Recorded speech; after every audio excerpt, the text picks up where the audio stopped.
नमस्ते मैम, मैं अजीत कुमार सिंह दिल्ली यूनिवर्सिटी से पीएचडी कर रहा हूँ। मेरा शोध विषय है स्त्री विमर्श के दृष्टिकोण से 1980 के बाद से हिंदी रंगमंच का विकास नाट्य लेखिकाओं के विशेष संदर्भ में। इसके 4 भाग हैं मैम। पहला तो ये है कि मैंने कुछ नाट्य लेखिकाएं ली हैं, उनके नाटकों का अक्रॉस हिंदी बेल्ट के जो स्टेट्स हैं, 9 स्टेट्स हैं और उसके अलावा और भी स्टेट्स हैं, वहाँ पे देखना कि उन नाटकों का मंचन महिला और पुरुष डायरेक्टर्स द्वारा हुआ है कि नहीं, उसका एनालिसिस करना। उसके अलावा कि अगर उन स्टेट्स में कोई महिला नाटककार हैं, उन्होंने स्त्री विमर्श के दृष्टिकोण से नाटक लिखा है और उसका मंचन हुआ है, तो उसको भी देखना, उसका क्रिटिकल एनालिसिस करना। तीसरा ये है कि अगर कोई डायरेक्टर हैं, महिला डायरेक्टर हैं, उन्होंने अपना लेखन लिखा है नाटक और उसका मंचन खुद किया है या किसी पुरुष और महिला डायरेक्टर ने किया, उसका मंचन देखना। इसके अलावा हिंदी जो चौथा भाग है, अक्रॉस हिंदी बेल्ट के राज्यों में हिंदी रंगमंच को जिंदा रखने के लिए, उसको बनाने उसके समृद्धि के लिए जिन लोगों ने महत्वपूर्ण भूमिका अदा की है, उसका इंटरव्यू लेना।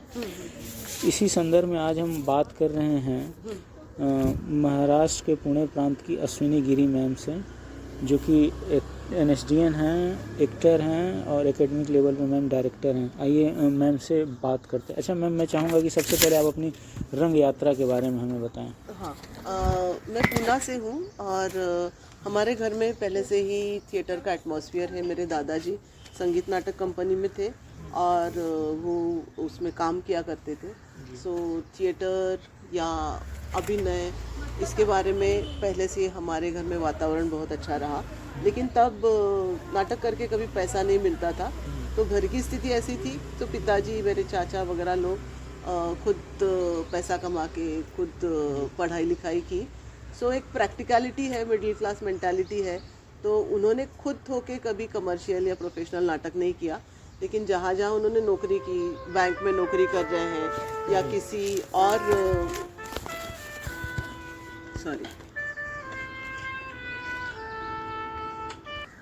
जी मैम। हाँ, तो घर में ये वातावरण होने के बावजूद इन लोगों ने बहुत प्रैक्टिकल डिसीजन लिया कि थिएटर नहीं करना है, क्योंकि उससे पैसा नहीं मिलेगा और लाइफ नहीं चलेगी। लेकिन नाटक के प्रति, अभिनय के प्रति रुचि इतनी ज़्यादा थी कि उन्होंने जहाँ वो सर्विस कर रहे थे, नौकरी कर रहे थे, वहाँ नाटक ज़रूर किया, निर्देशन किया।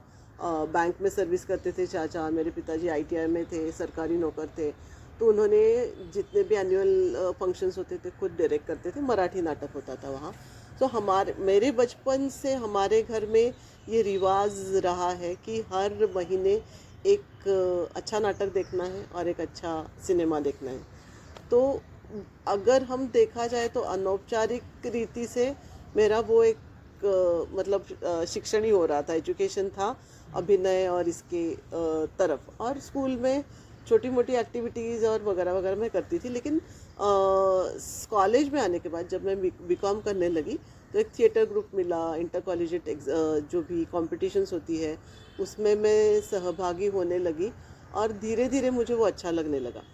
और पंडित सत्यदेव दुबे, उनकी यहाँ एक वर्कशॉप कार्यशाला थी, वहाँ मैंने प्रवेश लिया और वो कार्यशाला 15 दिन की जो थी वो कम से कम 3 साल लगातार चलती रही, क्योंकि उनको भी यहाँ के लोग, इनका थिएटर का एटीट्यूड अच्छा लगा, पूना के लोगों का। सो सत्यदेव दुबे और महाराष्ट्रीय कलोपासक एक बहुत बड़ा ग्रुप है, उन्होंने वो कोलैबोरेशन में वो कार्यशाला लगातार चलाई। और मेरा first year to third year उनके पास एक थिएटर का, वैसे ही एजुकेशन, एक कार्यशाला के रूप में कंटिन्यूस एक सतत मैं नाटक करती रही। उनसे काफ़ी सारी चीज़ें सीखने को मिली। वॉइस, स्पीच और डिक्शन के ऊपर ज़्यादा काम करते थे वो।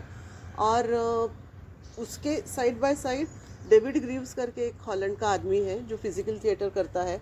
सो वो भी यहाँ काफ़ी साल काम कर रहा था पूना में, तो उनके साथ फिज़िकल थिएटर, सो बॉडी के बारे में अवेयरनेस, और दुबे जी के साथ डिक्शन और उस पर काम, उच्चारण और आवाज़ के ऊपर काम। तो ऐसे पैरेलली वहाँ मुझे लगने लगा कि मुझे थिएटर करना है, मुझे इसमें रुचि है और यही मैं आगे ले जा सकती हूँ। और तब जाके मुझे नेशनल स्कूल ऑफ ड्रामा का पता चला, उससे पहले मैंने सुना भी नहीं था वो। क्योंकि एकेडमिक लेवल पे मैं अच्छी थी, सो लोग कह रहे थे एमबीए करो बीकॉम करने के बाद। मैं नेशनल प्लेयर थी, तो लोग बोल रहे थे अगर आप खेल रहे हो तो आगे जाके आपको नौकरी मिलेगी, नेशनल खेल रहे हो, यूनिवर्सिटीज़ खेल रहे हो। हॉकी खेलती थी मैं, तो वो एक रुचि थी। और तीसरा ये पैरेलली नाटक का जो चल रहा था, तो नाटक ज़्यादा हावी हो गया, क्योंकि मुझे ऐसे लगा कि मुझे एक्सप्रेशन मिल रहा है, मुझे मेरा कुछ व्यक्त करने के लिए माध्यम मिल रहा है। So national school of drama के लिए मैंने अप्लाई किया 3rd ईयर पास होते ही, और मतलब सौभाग्य से वहाँ मेरा एडमिशन भी हो गया। 3 साल हिंदी लैंग्वेज पूना के लोगों को इतना अपरिचित नहीं है, क्योंकि हिंदी फिल्में देखते थे, और सो हिंदी वहाँ जाने के बाद ज़्यादा बोलने लगे।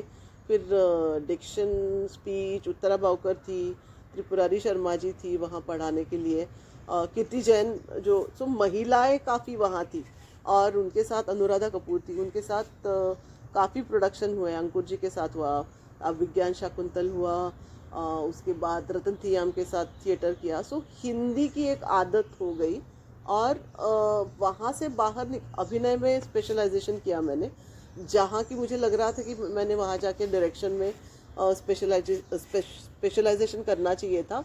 लेकिन वो फैकल्टी भी आपको सजेस्ट करती है ना कि आप यही करो ज़्यादा, तो आप बाहर जाके अच्छा काम कर सकते हो। तो अभिनय में मैंने स्पेशलाइजेशन किया, और बाहर निकलते निकलते मुझे ऐसे लगा कि थोड़ा और प्रोफेशनलिज्म खुद के काम में लाने के लिए, एक स्टूडेंट के नाते मैंने वो जो भी ट्रेनिंग लिया, वो मैं थोड़ा एप्लीकेशन रेपर्टरी में रह के कर सकती हूँ, क्योंकि वहाँ प्रोफेशनल एक्टर के तौर पे आपको रखा जाता है, और डायरेक्टर आते हैं, आप कंटिन्यूस नाटक करते हो। सो एक ऐसी जगह है जहाँ आपको इतनी अच्छी सैलरी मिलती है, और आप अपना आपका पसंदीदा काम करते हो। तो 2 साल मैंने वहाँ गुजारने के बाद मुझे ऐसे लगा कि अब ज़्यादा अगर मैं वहाँ रहूँगी तो एक सिस्टम की आदत हो जाती है, फिर वहाँ से बाहर निकलना मुश्किल हो जाएगा। सो उसके बाद मैंने रेपर्टरी छोड़ी। रेपर्टरी में जाने से पहले मेरी शादी हुई, जो कि हिंदी बेल्ट के हैं, बनारस के हैं मेरे हस्बैंड, चित्तरंजन गिरी करके, जो खुद एक्टर है, डायरेक्टर है और फिल्म मेकर है। तो उनके साथ शादी होने के बाद हिंदी नाटक के बारे में और ज़्यादा पता चलने लगा, क्योंकि बनारस में वो पहले से नाटक कर रहे थे। तो बनारस, कानपुर, इलाहाबाद, लखनऊ, ऐसे हमारा काफ़ी आना जाना शुरू हो गया, क्योंकि एनएसडी के वर्कशॉप्स हम लेने लगे। तो तब मैं निर्देशन नहीं करती थी, लेकिन मैं असिस्ट करती थी उनको, और वो निर्देशन करते थे। तो बनारस में तो काफ़ी साल बाद भी गोकुल आर्ट्स और नागरी नाटक मंडली, उनके साथ हमने काफ़ी काम किया। अभी भी वो आदान प्रदान चलता रहता है। गोकुल आर्ट्स और नागरी नाटक मंडली बनारस में, जहाँ चित्तरंजन गिरी खुद काफ़ी सालों से, बचपन से ही उन्होंने थिएटर किया था। तो वो होने के बाद फिर 2001 से मैं यहाँ पढ़ाने लगी। यहाँ के जो तब के हेड थे, विभाग प्रमुख सतीश आड़ेकर, जो नाटककार है, मराठी नाटककार, यहाँ पढ़ा रहे हैं 2001 से। 2001 से मैं यहाँ आ रही हूँ, और यहाँ 3 ही पोस्ट है, एक नाटक के लिए, एक नृत्य के लिए, और एक संगीत के लिए। उसके अलावा पूरा डिपार्टमेंट विजिटिंग फैकल्टी पे चलता है। सो मैं तब से अभी तक विजिटिंग फैकल्टी ही हूँ यहाँ, लेकिन मैं लगातार यहाँ पढ़ाती हूँ। और मेरे पसंदीदा या फोकस मेरा रहता है कि बेसिक्स ऑफ एक्टिंग। सो जो 3 मुख्य हमारे बेसिक टूल्स ऑफ एक्टिंग है, सो उसको लेके ही मैं काम यहाँ भी कराती हूँ। और फिर 2008 से मैं फ्लेम करके एक प्राइवेट यूनिवर्सिटी है, वहाँ पढ़ाने लगी। वहाँ का स्ट्रक्चर अलग है। वहाँ स्टूडेंट जो सीखने आते हैं वो मुख्यतः कोई और सब्जेक्ट लेते हैं, और साइड बाय साइड थिएटर लेते हैं, नृत्य लेते हैं, संगीत लेते हैं। तो बेसिक टूल्स ऑफ एक्टिंग का 3 कौन से टूल्स बताया? बॉडी लैंग्वेज, वॉइस और स्पीच। सो आपका शरीर आप कैसे इस्तेमाल करोगे कोई भी चीज़ ये करने के लिए, डिलीवर करने के लिए। Body language, voice and speech, 3 tools of acting. इस पे कोई बुक्स होंगी? बुक्स काफ़ी है। मैंने मराठी के पहले याद आ रहे वो बताती हूँ। भाषण रंग करके डॉक्टर अशोक रानडे की किताब है। फिर वाचिक अभिनय करके डॉक्टर श्री राम लागू की किताब है। और भानु, डॉक्टर भानु, मैं बता रही, वो बनारस के ही हैं। उनकी किताब मैं काफ़ी रेफ़र करती हूँ, उनका नाम मैं भूल गई। मेरे पास वो जी मैम। हाँ, तो वो हिंदी बेसिक हिंदी भाषा के लिए वो किताब मैं हमेशा रेफ़र करती हूँ। बाहर के लोगों का जो मतलब इंग्लिश को लेके जो वो कभी मैंने रेफ़र नहीं किया है। और उत्तरा बावकर जो हमें स्पीच पढ़ाती थी, उनकी जो क्या बोलूँ मेथड कि एक्चुअल टेक्स्ट लेके आप उसके ऊपर कैसे काम करोगे। सो अब तब हमें जो पढ़ा गया था वो थोड़ा ओल्ड स्कूल है कि बिल्कुल मार्किंग करो, कहाँ आप उतार चढ़ाव करोगे, कहाँ क्या करोगे। अब थोड़ा सा नेचुरलिस्टिक अभिनय के तरफ हम आ गए हैं, तो फीलिंग्स या कैरेक्टर के थ्रू आप स्पीच के तरफ जाते हो। सो दोनों हमें मिले तो वो दोनों का इस्तेमाल मैं पढ़ाते वक्त करती हूँ। एक थोड़ा सा कैलकुलेटिव स्पीच है और एक थोड़ा सहज या नेचुरल या कैरेक्टराइजेशन करके अगर आप स्पीच की तरफ जाते हो तो वो जितना सहज लगता है उसके ऊपर मैं काम कराती हूँ। और जितने भी अभिनय के प्रकार हैं या जितनी भी स्टाइल ऑफ एक्टिंग है, उसमें मुझे क्लासिकल जो स्टाइल ऑफ एक्टिंग है थोड़ा अच्छा लगता है, जहाँ मैं शरीर का इस्तेमाल थोड़ा सा लाउड करती हूँ या डांसिकल वे में करती हूँ। तो जितने भी माइथोलॉजिकल कैरेक्टर्स हैं वो मुझे हमेशा अच्छा लगता है। और दूसरा ये भी कारण है कि अभी पूरे थिएटर, सीरियल, फिल्म्स, इसमें इतना रियलिस्टिक एक्टिंग के बारे में बात हो रही है, वास्तववादी अभिनय, लेकिन उसके बारे में बहुत कम लोग जानते हैं। सबको ऐसे लगता है कि थोड़ा टोन कम कर दो, थोड़ा सटिल कर दो तो वो अभिनय हो गया। उसको लेके काफ़ी वाद विवाद है। लेकिन मतलब एक्टिंग के बारे में जब भी रियलिस्टिक सोचते हैं तो मुझे ऐसे लगता है कि एक्सट्रीम अलग तरह से अगर आप एनैक्टमेंट करते हो किसी चीज़ को, मेथड इस्तेमाल करते हो, तो दूसरी चीज़ भी आप ज़्यादा फोकस होके सोचने लगते हो। तो ये दो फोकस हमेशा रहते हैं कि रियलिस्टिक एक्टिंग क्या है, और वो खोज अभी भी चल रही है। और क्लासिकल वे में जब भी हम एक्टिंग करते हैं, मैं डांसर नहीं हूँ लेकिन डांस के ऐसे कौन से एलिमेंट्स में इस्तेमाल करूँ, मुद्राएं भी मुझे पता नहीं है, लेकिन ऐसा क्या मैं करूँ जो शरीर से मैं इल्यूजन आभास निर्मित करूँ। और वो सो मैं बहुत बार जब भी सोलो परफॉर्मेंसेस होते हैं प्ले में या यहाँ, तो मैं माइथोलॉजिकल कैरेक्टर्स देती हूँ जहाँ स्टूडेंट्स को बहुत मुश्किल होती है शरीर का इस्तेमाल करने में, क्योंकि एक टाइप में रियलिज्म इतना मतलब हावी हो रहा है, तो यहाँ के बच्चों को वो करना मुश्किल हो जाता है। या शेक्सपियर के कैरेक्टर्स है वो थोड़ा लार्जर दैन लाइफ है, मतलब हम जैसे हैं वैसे नहीं है। तो उसको जब भी हम मतलब परफॉर्म करने लगे तो बॉडी के बारे में सोचना पड़ेगा। ये थोड़ा सा इन लोगों को अभी मतलब वो कमी नज़र आती है, उसके ऊपर काम करते रहते हैं। सो उसके लिए एक्सरसाइजेस कभी कभी डेवलप करती हूँ, कभी कभी जो पहले कराया है वो करती हूँ। तो बेसिक फोकस मेरा वो है अभिनय के इसमें। और उसके पैरेलली मतलब पढ़ाने से पहले बेसिकली मैं एक्ट्रेस हूँ, तो काफ़ी सारी मराठी फिल्में मैंने की है। तो श्वास करके एक मराठी फिल्म है जो 2004-2005 के आसपास उसका मतलब चित्रीकरण और बाद में वो रिलीज़ हुई, जो पहली ऐसी मराठी फिल्म है जो ऑस्कर्स के लिए भेजी गई थी इंडिया से। सो उसके बाद मैं काफ़ी ऐसी अच्छी काम किया था क्या? मैंने एक्टिंग की थी। और तब से लेके अभी तक मैं मेरे चॉइस से बहुत इंडिपेंडेंट और रियलिस्टिक फिल्में ही करती हूँ जो मुझे पसंद है या मैं चूज़ करती हूँ। कमर्शियल फिल्में मैंने बहुत की नहीं है क्योंकि पैरेलली मैं यहाँ पढ़ा रही हूँ। और पढ़ाने से मुझे ऐसे लगता है कि जो नेशनल स्कूल ऑफ ड्रामा से जर्नी मैंने शुरू की वो अभी भी, क्योंकि अभिनय ऐसी चीज़ है जो एक बार मैंने सीख लिया और मुझे आगे ऐसे कभी हो नहीं सकता।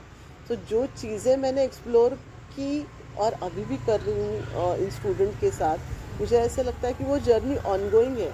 एक रोल क्रिएट करने के बाद हमें ऐसे लगता है कि एक जगह तक मैं पहुँच गई हूँ या परफेक्शन की तरफ मैं जाना चाह रही हूँ, लेकिन वो परफेक्शन कभी मिलता नहीं है क्योंकि जितने भी शोज़ होते हैं कभी कुछ गलत होता है, कभी टाइमिंग गलत होता है, कभी डिलीवरी गलत होती है, कुछ भूल जाते हैं। सो हमेशा मैं सोचती हूँ कि जो रिस्क फैक्टर्स है लाइव एक्टिंग करते वक्त उसको ओवरकम कैसे करें, और वो नहीं किया जा सकता क्योंकि एक्सटर्नल फैक्टर्स भी काफ़ी है।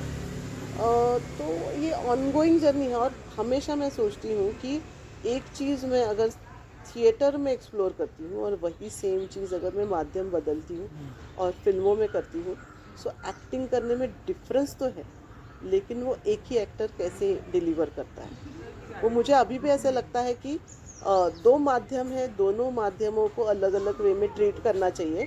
लेकिन मराठी फिल्मों में वो लाइन जो है वो कभी भी, मतलब थिएटर करने वाले ही ज़्यादा फिल्मों में हैं, लेकिन उनकी एक्टिंग स्टाइल थिएटर की तरह ही है।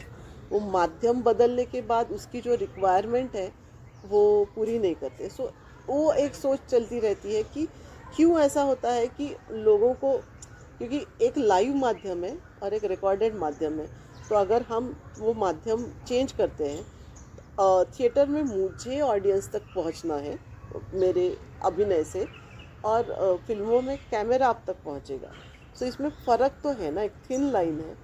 तो वो एक्टर को कैसे अपनी समझ से समझ के एक्टिंग करनी चाहिए।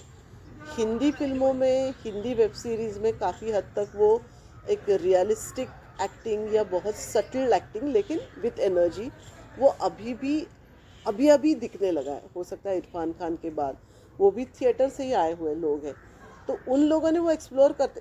हमारे यहाँ क्या प्रॉब्लम है, हमारे यहाँ एक्टिंग को हम वेस्टर्न पॉइंट ऑफ व्यू से देखते हैं।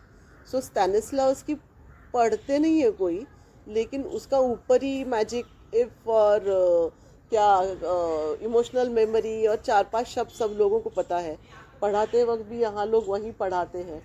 सो वो बहुत ऊपरी तौर पे रियलिस्टिक एक्टिंग का अभ्यास किया जाता है, और ज़्यादा डिमांड भी नहीं करते कोई भी लोग।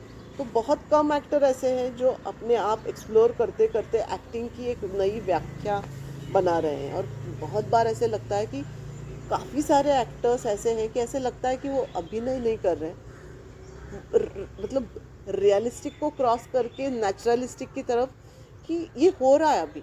सो वो जो चीज़ है ना, वो मुझे ऐसे लगता है कि अभी सब लोगों को उसकी तरफ जो सहज होना है, मतलब सब क्रिएटेड है, सब कैलकुलेटेड है, सब चीज़, लेकिन ऐसी क्या चीज़ है जो वर्क होती है और वो एक्टिंग एक्टिंग नहीं लगती। सो मुझे मुझे वो चीज़ स्टूडेंट्स तक पहुंचाने के लिए कुछ माध्यम एक्सरसाइज मैं ढूंढती रहती हूँ। सो ये मेरा अभी भी मैं पढ़ा ही रही हूँ, अभी भी मैं फिल्में ही कर रही हूँ। और सबसे लास्ट मतलब रिसेंट ये है कि मैं और चित्तरंजन गिरी, मेरे हस्बैंड, हम दोनों ने मिलके एक फिल्म कंपनी शुरू की है। और काफ़ी साल अभी इंडस्ट्री में काम करने के बाद ऐसे लगा कि हम अपने तरीके का सिनेमा कब बनाएंगे। अब 50 क्रॉस कर लिया, जो भी एक्सपीरियंस है इस फील्ड का उसको अपने तरीके से इस्तेमाल कैसे करेंगे। सो चित्तरंजन फिल्म्स करके एक हमारा प्रोडक्शन हाउस है, जिसकी पहली फिल्म अवकाश जो मराठी में है, 1.5 घंटे की फिल्म है जो काफ़ी अलग अलग फेस्टिवल्स में सिलेक्ट हुई। मुझे 2-4 फेस्टिवल्स में अभिनय का पुरस्कार मिला। तो अभी चाहते हैं कि पैरेलली नाटक करती रहूं मैं, और ये फिल्में हम प्रोड्यूस करते रहे या डायरेक्ट करते रहे। Chittaranjan film company, Chittaranjan films ऐसे ही नाम है। चित्तरंजन फिल्म्स, कंपनी का नाम चित्तरंजन फिल्म्स है। चित्तरंजन फिल्म। हाँ। अच्छा मैम, मैं ये जानना चाहूँगा कि आपने चूँकि प्रत्यक्ष रूप से हिंदी रंगमंच में भी हाँ। अपने योगदान के बारे में भी बता ही दिया है। अच्छा, इस क्षेत्र में हिंदी रंगमंच की स्थिति कैसी है मैम? जैसे मैं अभी सोच रही थी, पूना में बहुत ज़्यादा हिंदी थिएटर नहीं है, लेकिन एक ही ग्रुप है जो स्वतंत्रता थिएटर करके है। वो लगातार हिंदी नाटक ही करता आया है, और हो सकता है वो पुराने ही नाटक हो, क्योंकि नए नाटक के नाम मैंने सुने नहीं। सो जिस लाहौर नहीं देखा हो या मुआवजे हो, यही प्लेस वो यहाँ कर रहे हैं, लेकिन वो क्रिएट कर रहे हिंदी रंगमंच के लिए पूना में जगह। दूसरा, मुंबई में काफ़ी सारा अलग अलग भाषा में थिएटर होता है जहाँ प्रोमिनेंट हिंदी थिएटर ही है। जैसे अभी यंग इसमें मैं बताना चाहूँगी कि वो अतुल कुमार जिन्होंने पिया बेहरू पिया, जो शेक्सपियर का 12th नाइट का ट्रांसलेशन या रूपांतर, बॉम्बे में है? उन्होंने थिएटर कंपनी बनाई है, कंपनी थिएटर ऐसा नाम है। वो पूना से नज़दीक है, पानशेत करके एक जगह है। अतुल कुमार। हाँ, अतुल कुमार, और जो कि दिल्ली के हैं बेसिकली, खुद एक्टर हैं।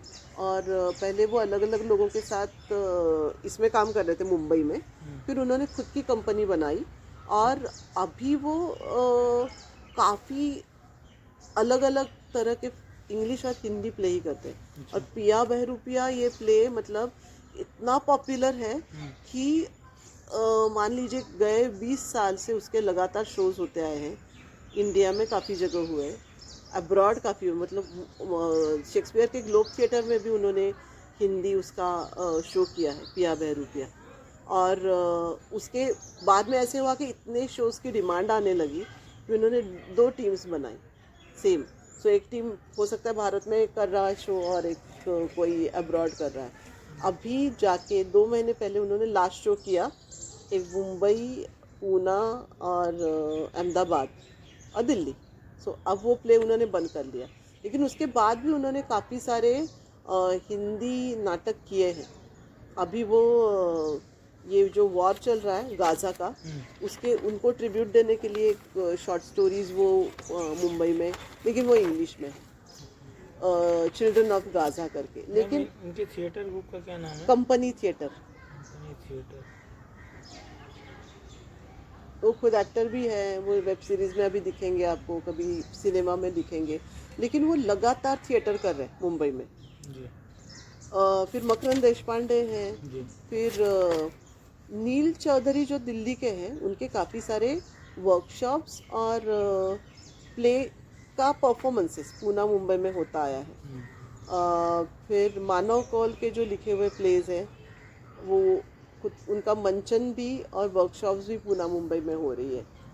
ये सब मतलब पुरुष लोगों के नाम मुझे याद आ रहे हैं। और उसके साथ जैसे मैंने आपको बताया था कि मुंबई में रसिका आगाशे जो पूना से ही है, महाराष्ट्रियन है, लेकिन वो अभी संहिता मंच नाम से काफ़ी एक अच्छा उपक्रम उन्होंने शुरू किया है। संहिता मंच। हाँ, और वो नए राइटर्स को नए स्क्रिप्ट चाहिए, इसीलिए उनको थोड़ा चालना मिले, इसीलिए ये उपक्रम उन्होंने शुरू किया। तो हर साल वो नए लेखकों से स्क्रिप्ट्स मंगवाती है, फिर उसका मतलब कंपटीशन की तरह होता है। उसमें से अच्छे नाटक सिलेक्ट किए जाते हैं, मराठी है, हिंदी है, गुजराती है, इंग्लिश है। उसमें से जो सिलेक्टेड प्लेस है और उस लेखक को कुछ पारितोषिक दिया जाता है और उनके नाटक दूसरा कोई मंचित करता है, डायरेक्ट करता है, उसके शोज वो करती है। तो ये एक लगातार 3-4 सालों से वो करती आ रही है। और कौन? और बॉम्बे में तो मतलब नीरज कभी है जो अच्छे एक्टर भी है, वो हाँ वर्कशॉप्स लेते हैं और ये मंचन करते हैं। फिर मीता वशिष्ठ नाम की एक्ट्रेस है, बहुत अच्छी एक्ट्रेस है वो, ज़्यादातर हम उनको थिएटर नहीं लेकिन फिल्मों से जानते हैं। वो भी लाल देड़ करके एक कश्मीरी कवियत्री के ऊपर नाटक करती है, जिसके शोज वो लगातार करती आई है, वो हिंदी में ही है, लाल देड़ जी। और सुमिता जी ये काम करती हैं, और बाकी मुझे याद ही नहीं आ रहा है कि कोई हिंदी में लिख रही है या रूपांतर किया हुआ कोई नाटक कर रही है। तो ये आप इस राज्य और इस क्षेत्र में पूरे की बात कर रहे हैं? हाँ, इन जनरल देखिए, मराठी थिएटर यहाँ बहुत है, मतलब कमर्शियल थिएटर जो पब्लिक के टिकट के पैसों के ऊपर ही चलता है, जिसमें सरकार का कोई भी ग्रांट, अनुदान ये बिल्कुल नहीं होता। सरकार आपको जगह दे सकती है या सब्सिडी दे सकती है, लेकिन बाकी कुछ मदद सरकार से नहीं मिलती। लेकिन मराठी थिएटर जितना यहाँ होता है उसके तुलना में हिंदी थिएटर नहीं है। हिंदी थिएटर होगा सिर्फ मुंबई में, और अगर उसके शोज़ हो रहे हैं तो ज़्यादातर पूना में, और अगर बहुत हुआ तो नासिक में। लेकिन जैसे औरंगाबाद है, मराठवाड़ा है, विदर्भ है, कोंकण है, यहाँ बिल्कुल भी हिंदी नाटक नहीं मिलेंगे आपको। मुंबई, पुणे और नासिक में हाँ, हिंदी। क्योंकि अभी नसीरुद्दीन शाह का जो ग्रुप है मोटले करके, उसमें रत्ना पाठक शाह ने 2-3 ट्रांसलेटेड प्लेज मतलब उन्होंने खुद ट्रांसलेट किया है हिंदी टू इंग्लिश या इंग्लिश टू हिंदी, या जैसे कहानियों का रूपांतरण है वो भी किया हुआ है, लेकिन उन्होंने डायरेक्ट नहीं किया है। जी। लिखे हैं प्लेस, मतलब बीच में मैं सेंसर बोर्ड पे थी महाराष्ट्र के, तो उनके 2-3 प्लेस मैंने सेंसर के लिए आए थे वो पढ़े हैं कि उन्होंने खुद लिखा था वो, लेकिन 2 प्लेस तो इसमें थे, इंग्लिश में थे। तो रत्ना पाठक शायद थिएटर करती आ रही है, लेकिन उन्होंने कभी निर्देशन नहीं किया है, लिखे हुए हैं उनके प्लेस। मोस्टली नसीरुद्दीन शाह ही नाटक डायरेक्ट करते हैं। तो औरतों का नाम मुझे ऐसे अभी, जैसे रसिका का नाम एकदम से आया, वैसे औरतें ऐसे कोई याद नहीं आ रही है कि जो डायरेक्ट करती है प्लेज या लिखती है। नरेश सक्सेना की बेटी भी हैं, वो कौन है याद नहीं आ रहा, वो शायद डायरेक्शन करती हैं। अच्छा, और सुना है कि बड़े लेवल पे करती हैं, नाम याद नहीं आ रहा उनका। जैसे पूर्वा नरेश करके, हाँ। पूर्वा नरेश उनका नाम शायद, तो वो कर रही है, लेकिन ऐसे मतलब मैंने उनके 2-3 प्लेज एक बड़े फेस्टिवल में भी देखे हैं। बंदिश करके एक प्ले था कि कैसे पुराने ज़मानों की गाने वाली, उनका अभी तक कैसे क्या क्या हुआ, ऐसे उस प्ले में था। सो वो आदित्य बिरला की ये होती है, बड़ी ग्रांट होती है, सो जिसमें आपका नाटक सिलेक्ट किया जाता है काफ़ी सारे नाटकों से, और फिर आपको पहले 5 शोज़ पूना में और नेक्स्ट 5 शोज़ मुंबई में, ऐसे वो ग्रांट देते। सो प्रोडक्शन कॉस्ट पूरा नाटक का मंचन करने तक, सेट हो, कॉस्ट्यूम हो, वगैरह वगैरह, और उसके पहले 10 शोज़ वो आदित्य बिरला की तरफ से जो ग्रांट मिलता है वो स्पॉन्सर करते हैं। लेकिन इधर बीच मतलब पिछले साल से कोविड के बाद मैंने सुना नहीं है वो ग्रांट के बारे में कि किसी को मिला है। लेकिन पूर्वा नरेश जी का प्ले मैंने उसी आदित्य बिरला वाले कॉन्टेक्स्ट में ही देखा है। जी। अच्छा मैम, यहाँ पे हाँ, अगला क्या है, आपने इस क्षेत्र राज्य में हिंदी लेखक, उपन्यासकार या नाटककार जो स्त्री विमर्श से जुड़े मुद्दों पर लिख रहे हैं, ऐसा कोई है? वही मतलब हिंदी लिखने वाला ही मुझे याद नहीं आ रहा है। फिर मैं सोच सकती हूँ कि स्त्री विषय कुछ लिखे। नादिरा ज़हीर लोग, हाँ, वो तो बॉम्बे में वो ही है। करती आ रही है, वो तो काफ़ी सालों से करती आ रही है। इधर पुणे साइड में जैसे बहुत पहले का नाम मैं ले लूँ, वो अभी बहुत बूढ़ी हो गई है, मतलब एजेड है, ये अपनी विजया मेहता, जिन्होंने मराठी प्लेज भी ट्रांसलेट करके हिंदी में किए। महेश एलकुंचवार के प्लेज हो या विजय तेंदुलकर के प्लेज हो, जो हिंदी में भी किए, इंग्लिश में भी किए।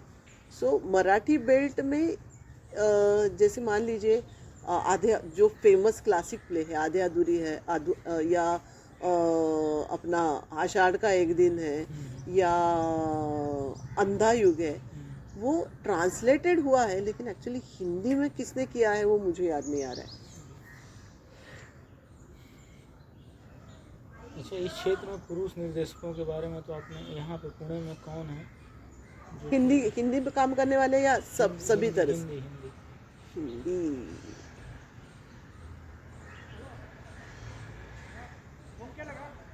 मतलब एकाध प्ले किसी ने हिंदी में किया हो, लेकिन ऐसे लगातार हिंदी में कोई काम कर रहा है ऐसे नहीं है। जैसे शेखर सेन जी, मतलब वो अभी यहाँ पुणे में आए, लेकिन वो जो पहले करते आए हैं, कबीर है, वो तो अभी भी कर रहे हैं, लेकिन वो पुणे में उन्होंने शुरू किया ऐसे नहीं है, पुणे आने से पहले ही वो करते आ रहे हैं। सो वो भी हिंदी में ही है। और हिंदी ऐसे मुझे नहीं लग रहा है कि कोई निर्देशक है। जैसे मैंने आपको बताया, स्वतंत्रता थिएटर में काफ़ी सारे लोग हैं, लेकिन मैं उनको पर्सनली जानती नहीं हूँ या उनका नाम भी मुझे पता नहीं है। वो एक ग्रुप, और वहाँ के लोग लगातार वो हिंदी ही नाटक करते हैं, मराठी नाटक का मंचन ही नहीं होता। मतलब कि बस वही है अभिजीत सर। हाँ हाँ हाँ, वो वही है, और क्योंकि कोई अदरवाइज हिंदी जैसे मैंने बताया एकेडमिक लेवल पे लोग करते होंगे मेरी तरह, लेकिन उसका मतलब कितनी जानकारी बाकी लोगों को होंगी। लेकिन पब्लिकली जिसके शोज हो रहे हैं, पब्लिकली लोग देखने जा रहे हैं टिकट निकाल के, ऐसे बहुत कम है। और वो मोस्टली हिंदी नाटक जो आते हैं वो मुंबई से ही आते हैं, जहाँ और यहाँ उसका शोज होता है। मतलब यहाँ पे ऐसा कुछ विशेष नहीं नहीं नहीं नहीं।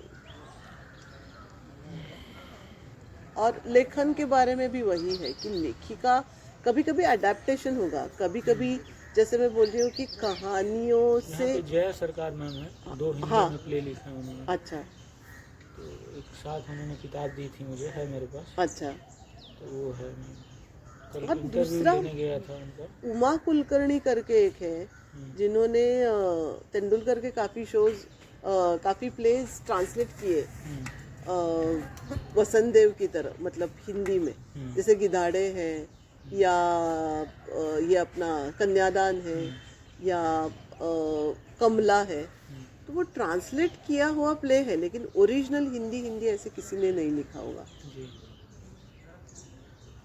अच्छा मैम, वुमेन एक्ट्रेस की स्थिति क्या है यहाँ पे रंगमंच में? हमारे यहाँ तो मतलब theatre in general, Marathi theatre अगर देखा जाए तो बहुत अच्छे तरीके से काम हो रहा है यहाँ। मराठी में नायिकाएं हैं काफ़ी। काफ़ी है, मतलब एक प्ले तो जिसके बारे में आपको बताऊं, क्योंकि वो अभी उसके 250 शोज हो चुके। हाँ, एक साल में 4 चौगी करके। चार चौगी, सो 4 चौगी बोला जाएगा, मतलब चौगी जो कॉमन 4 औरतों के बारे में वो 4 चौगी शब्द इस्तेमाल किया जाता है। वो लिखा हुआ है अजित दळवी ने या प्रशांत दळवी, एक मिनट कंफ्यूजन हो रहा है, शायद प्रशांत दळवी होगा। तो उसमें 4 एक्ट्रेस हैं, 3 मेल कैरेक्टर्स भी है, लेकिन वो सपोर्टिव है। सो ये शो मतलब जब मैं कॉलेज में थी तब मतलब लिखा गया और पहली बार उसका मंचन किया गया जी। और उसमें अलग एक्ट्रेस थी। अभी वही प्ले, क्योंकि वो अभी भी रिलेटेबल है, औरतों के बारे में ही है, फिर से पिछले साल मंचन किया गया, जिसमें और नई 4 एक्ट्रेसेस ली गई। तो पिछले वाले टीम ने भी ऐसे ही 100-150 शोज़ किए थे और अभी भी उनका ये शो हाउसफुल जा रहा है, जिसमें औरतों का मॉडर्न होना, औरतों का अपने बारे में सोचना, उन अलग अलग निर्णय लेना जो समाज हो सकता है मान्य ना करे, इस बारे में वो प्ले है। एक फैमिली की कहानी है, एक मराठी में है।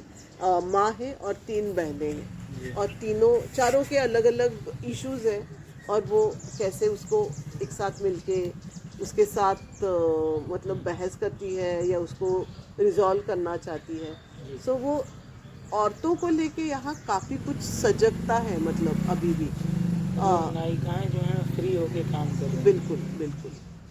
और हिंदी थिएटर में बताया जाए तो वो भी है, मतलब फिर से मुझे बॉम्बे ही हब लग रहा है वहाँ से। तो अभी तो ऐसा है, पहले क्या था कि एक्ट्रेसेस कम होती थी, बहुत कम है, सभी जगह एक ही एक्ट्रेस दिखेगी शायद आपको, लेकिन अब एक्टिंग को लेके काफ़ी लोग सजग हो गए हैं। सो जैसे मैंने कहा कि मुझे एक्टिंग लग रही है और मैं करती हूँ, वैसे काफ़ी सारे पेरेंट्स भी अभी सपोर्टिव हैं कि अपनी बेटी अगर थिएटर में एक्टिंग करे, सीरियल में एक्टिंग करे, फिल्म में एक्टिंग करे, तो वो उनके पीछे खड़े हो जाते कि ठीक है आप जाओ। तो महाराष्ट्र में तो कम से कम ये स्थिति है कि आपको बहुत अच्छी अच्छी एक्ट्रेसेस मिल जाएगी, हिंदी मराठी दोनों में। हाँ बिल्कुल। और ये भी आपको दिखेगा कि जो मराठी एक्ट्रेस है जो मराठी में काम कर रही है वो हिंदी में भी कर रही है, ये भी है।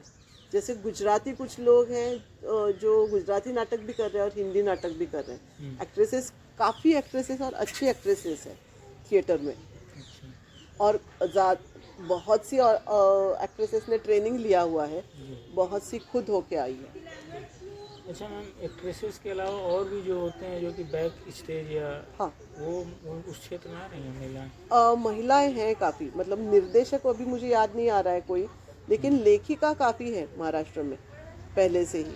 जैसे आपने पहले पूछा था, सई परांजपे करके जो NSD से पास आउट थी, फिर वो प्रसार भारती में थी, उन्होंने काफ़ी जॉब्स भी किए, लेकिन वो काफ़ी क्रिएटिव है और उन्होंने काफ़ी हिंदी और मराठी स्क्रिप्ट्स भी लिखी है पहले। अब वो काफ़ी एजेड है, अभी वो काम नहीं करती एक्टिवली, लेकिन उन्होंने पहले स्क्रिप्ट लिखी है वैसे। और अभी कहीं याद नहीं जी। महिला निर्देशक कैसी हैं इधर पुणे में हैं आपके हिसाब से, जो एक्टिवली काम कर रही हैं? वही ना, मतलब मैं इतनी देर से सोच रही हूँ लेकिन एक भी नाम याद नहीं आ रहा है कि स्त्री निर्देशिका मैं आपको मराठी में लिखने वाली 4-5 लोगों का नाम बता सकती हूँ, औरतों का नाम बता सकती हूँ, भले थिएटर हो या फिल्में हो। हिंदी में नहीं?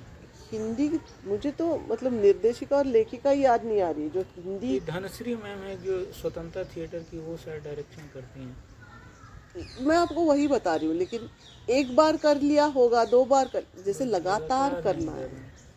और वो इसीलिए रसिका का ही नाम मेरे सामने है, क्योंकि वो लगातार थिएटर कर रही है। बीइंग एसोसिएशन ऐसे कुछ उसके ग्रुप का नाम है। तो बॉम्बे में वो प्ले रीडिंग्स करेंगी, ये संहिता मंच का काम करेगी। वो खुद अभी बीच में शायद एक प्ले उसने लिखा है। मैम रीडिंग प्ले के ऊपर जो रीडिंग्स वाला, उस पर कोई आपके पास है कोई प्ले जो रीडिंग्स करते हैं, जो डिवाइस प्ले हो गया, हाँ, या फिर आपका थिएटर रीडिंग पे जो होता है वो? अभिवाचन मतलब। हाँ, अभिवाचन। लेकिन वो हिंदी में चाहिए आपको, हाँ, हिंदी में समझ में ज़्यादा आएगा ना, ये क्योंकि बात है। मतलब अब ये मुझे पता है इसीलिए, लेकिन वो बहुत काम किया हुआ ऐसा। शेखर नाइक करके एक आर्टिस्ट है जो फाइन आर्ट वाला है। तो उन्होंने बीच में क्या किया कि अलग अलग जो चित्रकार हैं उनके बारे में जो किताबें लिखी गई है उनको लेके उन्होंने छोटी सी स्क्रिप्ट बनाई। तो कभी उसका अभिवाचन किया, कभी उसका मंचन किया।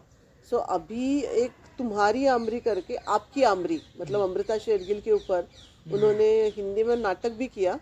और अगर मान लो कि किसी किसी को नाटक मंचन करने के लिए उतना पैसा देना नहीं होता ना, तो कभी वो उसका अभिवाचन करते हैं। उनका नंबर मैं आपको दे सकती हूँ। मतलब अगर यूट्यूब पे मौजूद हो या हो आपके पास, जैसे एक होता है ना, देखती मैं हूँ। डिफरेंट फॉर्म्स देखना चाहता हूँ कम से कम, जो आप लोग कर रहे हैं सब लोग। हाँ, तो कैसे इधर कैसे किया जा रहा है वो मैं एक्सपीरियंस ओके करना ओके चाहता हूँ, ओके ये ओके। बात है। तो जैसे कहानी का मंचन हो गया, हाँ फिर थिएटिकल रीडिंग हो गया, हाँ और भी जो अलग अलग फॉर्म है, सिंगल सोलो में हाँ जो हो हाँ रहा है, हाँ, तो उन सब पे कोई जैसे एज ए एग्जांपल इधर कैसे हो रहा है वो सब काम मैं ओके। देखना चाहता हूँ। अगर है आपके पास, अगर लिंक मिल जाए मुझे तो बड़ा अच्छा मैं होगा। मेरे पास वाले जो कहानी का प्रेजेंटेशन मैंने तैयार किए वो भेजती हूँ। शेखर नाइक का जो आपकी अमरी, और एक में विंसेंट वैन गॉग का मतलब ये किताब है, उपन्यास, उसका एडिटेड वर्जन हम पढ़ते हैं। 9 तारीख को उसका शो है, वो मराठी में है। अच्छा, लेकिन उससे एक आइडिया तो पता हाँ, चलेगा। मतलब हम लोग सब आगे पढ़ते हैं वो स्क्रिप्ट एडिटेड वर्जन। और पीछे बड़े, क्योंकि वो आर्टिस्ट है ना, फाइन चित्रकार है, तो पीछे बड़े पर्दे पे वैन गॉग के सब पेंटिंग्स प्रोजेक्ट करता है। ओके। सो उसके अभी हम 30 शोज हम कर चुके पिछले इससे, जो एक अलग एक्सपेरिमेंटल थिएटर है। हाँ, लेकिन लोग आते हैं देखने। तो वही मैं बोल रहा हूँ कि जो आप डिफरेंट फॉर्म जो यहाँ पे यूज़ करते हाँ हैं, हाँ डायरेक्शन में और मंचन हाँ में, चाहे वो कहानी का रंगमंच हो हाँ गया, हाँ, फिर आपका उपन्यास का, नाटक का, बिल्कुल तो सब बिल्कुल। पे मैं एज ए एग्जांपल इधर जो काम हो रहे हैं उस पे जैसे एक एक देखने की इच्छा है कैसे काम ठीक हो है, रहा है। छोटे छोटे ये जो रीडिंग्स के क्लिप्स हैं फेसबुक पे हमने डाले हाँ, हुए हैं। जैसे सोलो कोई कर रहा है, सोलो में हाँ, एक्टिंग किया है उसका हो जाए, या और भी जैसे एक्सपेरिमेंट जो हो रहे हैं नए नए वो ओके जो मौजूद हैं, ओके। उसका अगर सबका एक एक दो दो मिल जाए मैम तो बड़ा मेरे अच्छा पास होगा। है जितना, मैं आपको देती हूँ। जी मैम। वैसे मैं उस पर भी मौजूद हूँ क्या मैम? अरे इसके साथ क्या बोलते हैं, व्हाट्सएप के अलावा? अच्छा, व्हाट्सएप पे तो लिंक आ ही जाएगा, कोई मिल दिक्कत नहीं। जाएगा आप, क्योंकि मेरे पास व्हाट्सएप पे ही आया हुआ है वो। जी जी जी जी मैम। तो अभी हम लोग बात कर रहे थे, महिला निर्देशक बहुत कम है यहाँ पे, बॉम्बे में याद ही हैं। नहीं आ रही मुझे। बॉम्बे में वही एक दो लोग हैं ना मैम? और यही पुराने ही सब मुझे याद आ रहे हैं। अभी लेटेस्ट लेडी कोई निर्देशक है? पूना में धनश्री मैम है, लेकिन रेगुलर नहीं है मैम। हाँ, मतलब जैसे मैं सई परांजपे का नाम मुझे याद आ रहा है, जैसे मुझे विजय मेहता का नाम याद आ रहा है, वैसे मुझे नाम नहीं याद आ रहा है। लेकिन जैसे पूर्वा नरेश जी और भी प्लेस कर रहे हैं। फिर दूसरा मैं आपको बताती हूँ, एक लव यू नाम का जर्मन ट्रांसलेट करके मराठी में जिस लेडी ने डायरेक्ट किया है, वो हिंदी भाषी ही है, मतलब बॉम्बे से। उनका नाम बताती हूँ मैं, क्योंकि उसके काफ़ी शोज हुए हैं। सो वो डायरेक्ट करती है। और जो इनका ग्रुप है ना, उनका सुनील शानबाग, जी, सुनील शानबाग। उनके साथ वो काम करती है। इनका कौन सा ग्रुप है मैम, सुनील शानबाग सर का? शानबाग का बताती हूँ आपको। जी मैम। और क्या पूछ रहा था मैं? हाँ, महिला निर्देशकों के आने से नाट्य वस्तु में कोई परिवर्तन आप देखती हैं? कहानी के कलेवर में, कहानी प्रेजेंटेशन के तरीके में, कहानी नाटक के?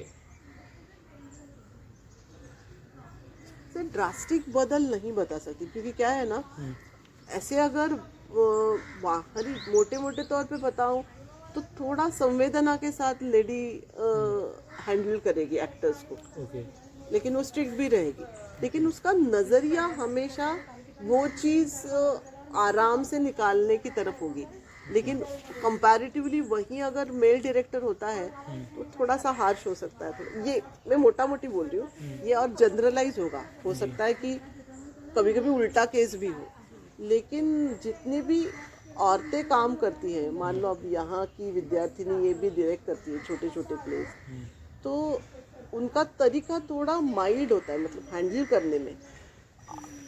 और कभी कभी ऐसे देखने को मिलता है कि डिसिप्लिन ज़्यादा रहती है उसमें। थिएटर में वैसे भी थोड़ा इनडिसिप्लिन रहती है ना, कभी भी आके लोग प्रैक्टिस कर रहे हैं रात बेरात, तो वो एक डिसिप्लिन मुझे ऐसा लग रहा है कि वो होगा।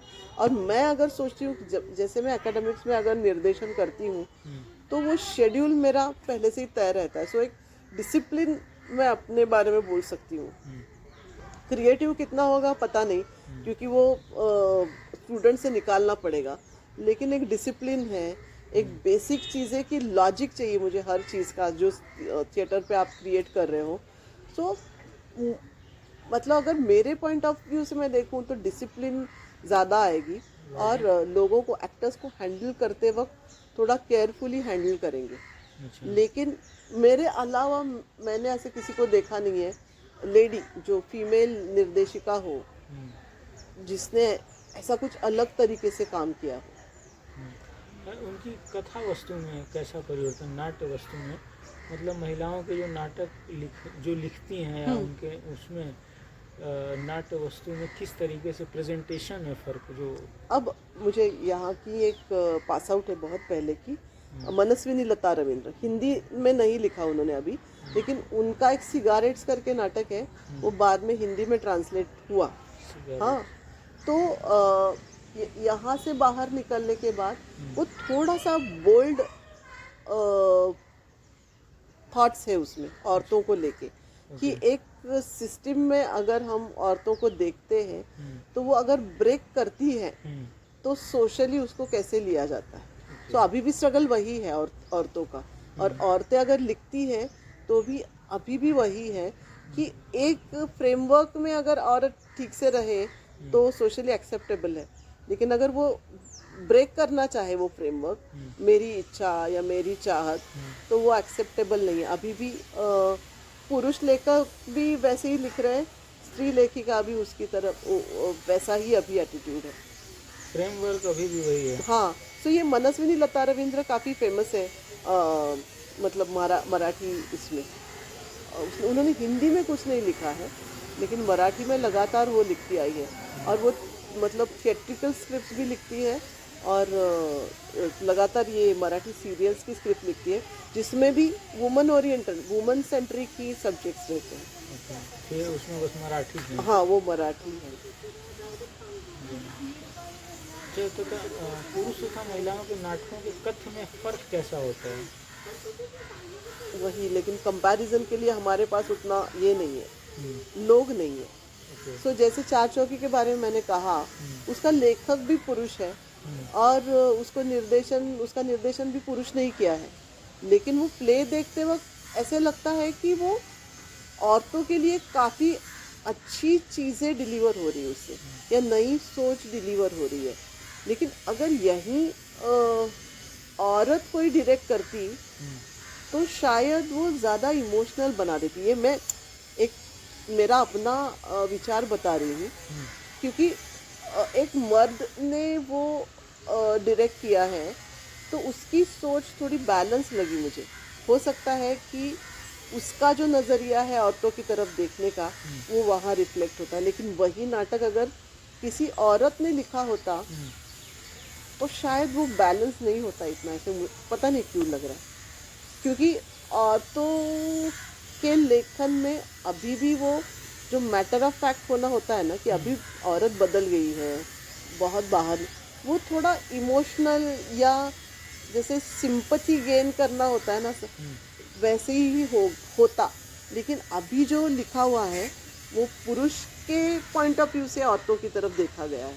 तो अभी वो बहुत अच्छा बैलेंस स्क्रिप्ट है वो, और उसका वो एक्ट्रेसेस जितनी भी है वो बहुत अच्छा परफॉर्म करती है। उसमें से एक तो जानते ही होंगे आप, रोहिणी अट्टंगड़ी जो एक्ट्रेस है ना, जिन्होंने ये गांधी फिल्म में कस्तूरबा का रोल किया था, तो वो मेन माँ का रोल करती है। और उन्होंने हिंदी रंगमंच भी किया है, उन्होंने मराठी में काम किया है, गुजराती रंगमंच किया है, हिंदी मराठी सीरियल्स भी किए हैं, हिंदी मराठी गुजराती फिल्में भी की है।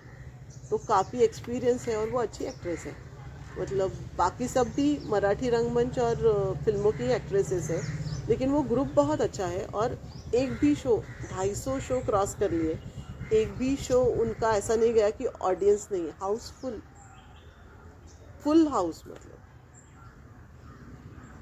और अभी चल ही रहा है, और वो पुणे, मुंबई, कोल्हापुर, सोलापुर, औरंगाबाद, महाराष्ट्र में सब जगह हो रहा है।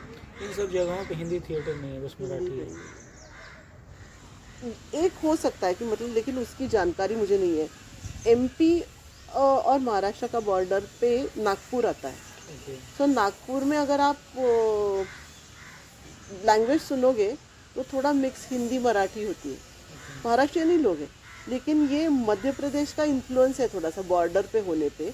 तो हो सकता है कि वहाँ हिंदी थिएटर थोड़ा सा हो, लेकिन पूरी तरह से मैं मतलब श्योर नहीं हूँ, लेकिन वहाँ होना चाहिए नागपुर में।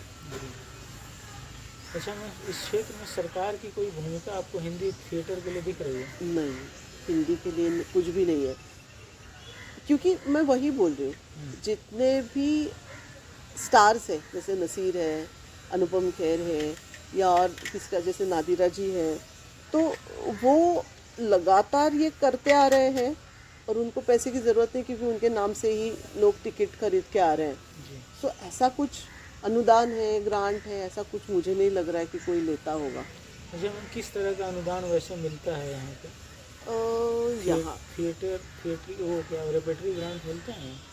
वो अगर अप्लाई करें आप, जैसे सेंट्रल मराठी वालों को मिलता है, मराठी थिएटर मिलता है।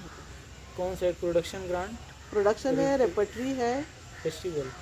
हाँ फेस्टिवल ग्रांट तीनों मिलता है।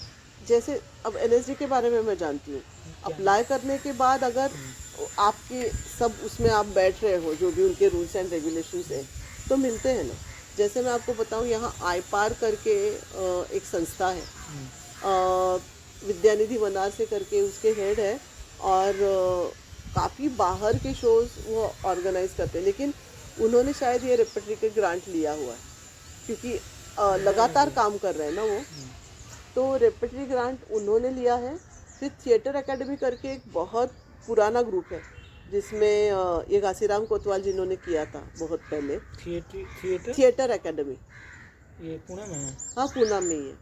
और उसी ग्रुप के सतीश आयकर सर है, मोहन सतीश आयकर, हाँ, ये बहुत फेमस नाटककार हैं, मराठी नाटक उन्होंने लिखे हैं, महापुर, महानिर्वाण, बेगम बरवे, ये काफ़ी फेमस प्लेस है उनके, जो यहाँ हेड थे, जिन्होंने ये पूरा डिपार्टमेंट सेट किया है। अभी वो रिटायर हो गए, तो उन लोगों ने काफ़ी ग्रांट्स ली है, ऐसे मैंने सुना है, लेकिन वो बहुत पहले की बात बता रही हूँ।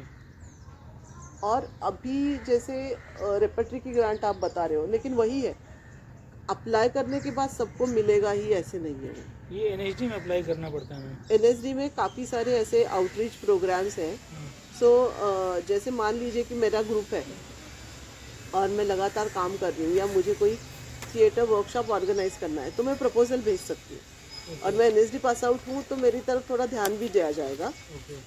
बहुत पहले मैंने मतलब 10 साल पहले वगैरह बच्चों की 2 वर्कशॉप्स की थी, जो जैसे एनएसडी के पास काफ़ी सारे प्रपोजल्स होते हैं, तो यहाँ का कोई एक ग्रुप अगर प्रपोजल डाल दे कि हमें यहाँ बच्चों की वर्कशॉप या बड़ों की वर्कशॉप करना है, और आपकी ही एक पास आउट स्टूडेंट यहाँ है जिनके साथ हम कोलैबोरेट करेंगे, तो यहाँ का पूरा जो खर्चा है वो ग्रुप करेगा, वही बच्चों से फीस जो आती है वो लेगा, और मेरा खर्चा मैं अगर पढ़ा रही हूँ उसमें वो मुझे एनएसडी देगी। ऐसे कोलैबोरेशन में काम पहले अभी भी होता है, अभी इधर भी मैंने कुछ किया नहीं, लेकिन काफ़ी सारे ग्रुप्स ऐसे अनुदान NSD से लेते हैं, एक्सटेंशन प्रोग्राम बोला जाता है। फिर वहाँ से कोई आएगा और बीच में एक आध क्लास लेगा या निर्देशन करेगा।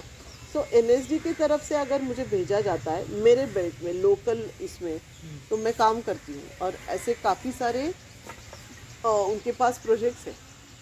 फॉर एग्ज़ाम्पल, मैं जब पास आउट हुई तो NSD पास आउट करने के बाद 1 साल में आप कोई प्रोजेक्ट ओरिएंटेड काम कर सकते हो, रिसर्च जैसे आप अभी कर रहे हैं, लेकिन छोटा।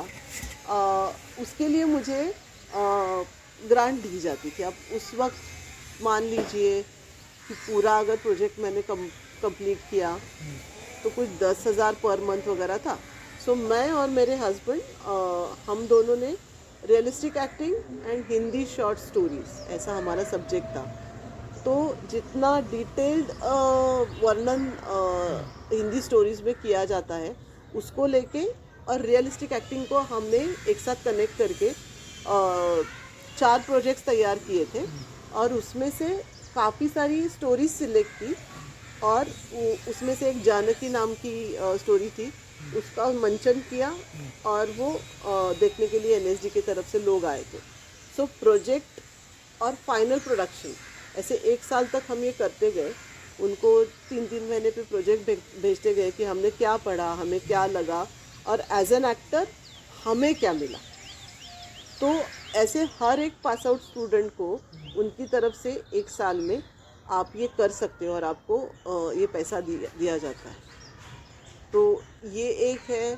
फिर अगर मैं अप्रोच होती हूँ कि मुझे मान लीजिए पूना में 1 साल के लिए वर्कशॉप लेनी है, तो मुझे प्रपोजल बना के देना पड़ता है, तो वो मुझे पैसा देते हैं। सो ऐसे काफ़ी सारी छोटी या बड़ी ग्रांट्स NSD की तरफ से है ही, संगीत नाटक अकादमी की है, कल्चरल मिनिस्ट्री से वो जूनियर फेलोशिप है, सीनियर फेलोशिप है। तो वो यहाँ के लोग अप्लाई करते हैं काफ़ी और किसी किसी को मिल भी जाता है। अच्छा मैम, आप किस तरीके की सहायता की गवर्नमेंट से उम्मीद करती हैं कि क्या सहायता गवर्नमेंट को करनी चाहिए हिंदी थिएटर के लिए? जैसे अभी ना जर्मन गोएथ इंस्टीट्यूट है, तो वो जर्मन नाटक के लिए बढ़ावा देने के लिए उसका ट्रांसलेट करके उसका मंचन करने के लिए मदद करती है, जैसे ब्रिटिश काउंसिल इंग्लिश प्लेस के लिए करती है। तो यहाँ गोएथ एकेडमी करके है, वो उनके पिछले साल में मैंने 2 बड़े प्लेस और 2-3 छोटे, कभी अभिवाचन है, ट्रांसलेट किया है मराठी में, ट्रांसलेट रूपांतरण नहीं। सो जर्मन कल्चर और जर्मन उसके कॉन्टेक्स्ट वैसे संदर्भ वैसे ही रहते हैं, सिर्फ मराठी में वो आ जाता है। सो मुझे ऐसे लगता है कि जैसे इंडियन कॉन्टेक्स्ट में मराठी थिएटर अच्छा चल रहा है, उनको अनुदान की ज़रूरत नहीं, लेकिन अगर हिंदी थिएटर हमें उसके लिए एक स्पेस क्रिएट करना है तो हिंदी नाटक के लिए कोई अनुदान दे। कि मान लो कि एक ग्रुप लगातार हिंदी थिएटर करना चाह रहा है, सो उसको सपोर्ट अगर करे और एक हिंदी नाटकों का फेस्टिवल, मान लीजिए कि दिसंबर में एक फेस्टिवल रखा जाएगा, अगर ऐसा कोई एक सिस्टम क्रिएट करे तो हो सकता है हिंदी नाटक आगे बढ़े।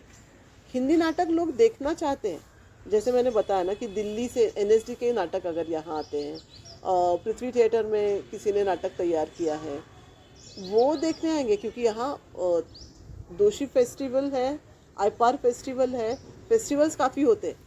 हिंदी के लिए नहीं होता? नहीं, उसमें से सिलेक्टेड नाटकों में 1-2 नाटक हिंदी ज़रूर होते हैं।